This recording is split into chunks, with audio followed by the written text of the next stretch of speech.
السلام علیکم.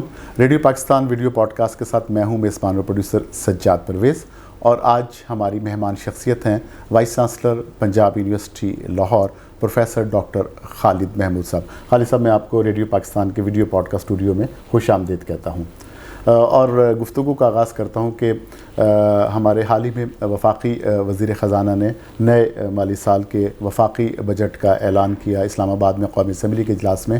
اور جو سب سے اہم بات تھی, اس بجٹ میں بہت سے لوگوں کے لیے خوشخبریاں تھیں, لیکن ہم اگر آپ کے شعبے کے حوالے سے بات کریں تو شعبہ تعلیم کے لیے خصوصی اس بجٹ میں فوکس کیا گیا, اور ہائر ایجوکیشن کمیشن ان کے جو 21 نئے منصوبے ان کے لیے تقریباً 22 ارب روپے کی خطی رقم رکھی گئی.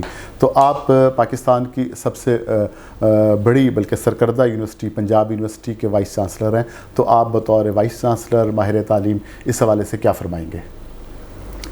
جی, ریڈیو پاکستان کا بہت شکریہ. میری نظر سے گزرا ہے بجٹ کا ڈاکومنٹ, اور بجٹ کے بارے میں خبریں بھی میں نے دیکھی ہیں.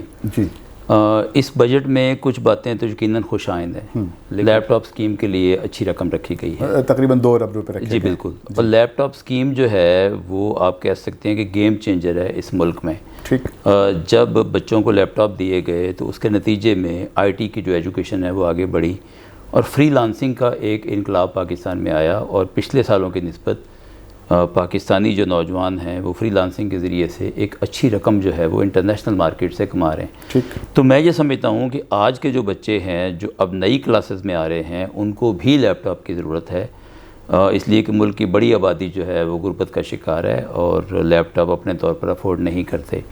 تو یہ بہت ہی خوش آئند قدم ہے فیڈرل گورنمنٹ کا کہ وہ لیپ ٹاپ سکیم کے لیے رقم رکھ رہی ہے. یعنی آپ کا کہنا ہے کہ لیپ ٹاپ سے تعلیمی ضرورت تو پوری ہوگی, اس کے علاوہ روزگار کے مواقع بھی انڈائریکٹ پیدا ہوں گے. بالکل, روزگار کے مواقع پیدا ہوں گے اور بہت بڑی تعداد میں ہوں گے. ٹھیک, ڈاکٹر صاحب ہم لیپ ٹاپ کی بات کرتے ہیں. لیپ ٹاپ کا جس طرح آپ نے بات کی کہ انقلابی ہے یہ, اور اس میں روزگار بھی ہے. یونیورسٹی کے اسٹوڈنٹس, کالجز کے اسٹوڈنٹس میں پنجاب گورنمنٹ نے لیپ ٹاپ اسکیم شروع کی ہے, ہائر ایجوکیشن کے تھرو آپ کو مل رہی ہے.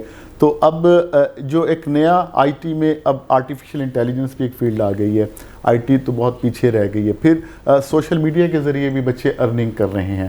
تو آپ یہ سمجھتے ہیں کہ کیا جو ہمارے سوشل سائنسز کے جو سبجیکٹس ہیں ان میں بھی انقلاب آئے گا اس سے؟ کیونکہ عموماً کنسیپٹ ہوتا ہے جیسے لینگویجز ہیں, اردو ہے, فارسی ہے, انگریزی ہے, اس میں کس طرح آپ سمجھتے ہیں کہ یہ پروجیکٹ جو ہے یہ فائدہ مند ہوگا؟ یہ دیکھیں, یہ اپنی جگہ حقیقت ہے کہ جو اپلیکیشن ہے انفارمیشن ٹیکنالوجی کی وہ سائنس اینڈ ٹیکنالوجی کے شعبوں میں سب سے پہلے آئی ہے. اس سے کم جو ہے وہ سوشل سائنسز میں آئی ہے, اور اس سے کم جو ہے وہ آرٹس اینڈ ہیومینٹیز میں آئی ہے. یہ ایک انٹرنیشنل فیکٹ ہے. ٹھیک ہے, اسی طرح سے پاکستان میں بھی ہے. ٹھیک ہے, کہ سائنسز کے جو بچے ہیں وہ آئی ٹی کے اڈاپشن میں سب سے زیادہ تیز ہیں, اور اس کے بعد باقی ہیں. لیکن آپ جو بات کر رہے ہیں نا کہ لیپ ٹاپ سے کیا جو ہے وہ تبدیلی آئی ہے, دیکھیں آج ایک بچہ جو ہے وہ قرآن جو سیکھتا ہے, عربی زبان جو سیکھتا ہے, وہ بھی آن لائن سیکھ رہا ہے. بالکل صحیح فرما رہے ہیں یہ, اور آپ اس کو ہیومینٹیز کا ایک سبجیکٹ کہیں گے, آرٹس کا سبجیکٹ کہیں گے.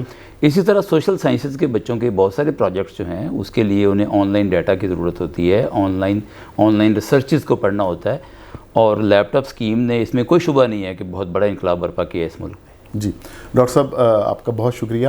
آپ جو نیا مالی سال کا وفاقی بجٹ جو حال ہی میں قومی اسمبلی میں وزیر خزانہ محمد اورنگزیب صاحب نے پیش کیا, اس کے حوالے سے آپ اپنی ماہرانہ رائے دے رہے تھے. اس کے ساتھ ہی مجھے سجاد پرویز کو اس خصوصی budget special video podcast سے اجازت دیجیے. اللہ حافظ.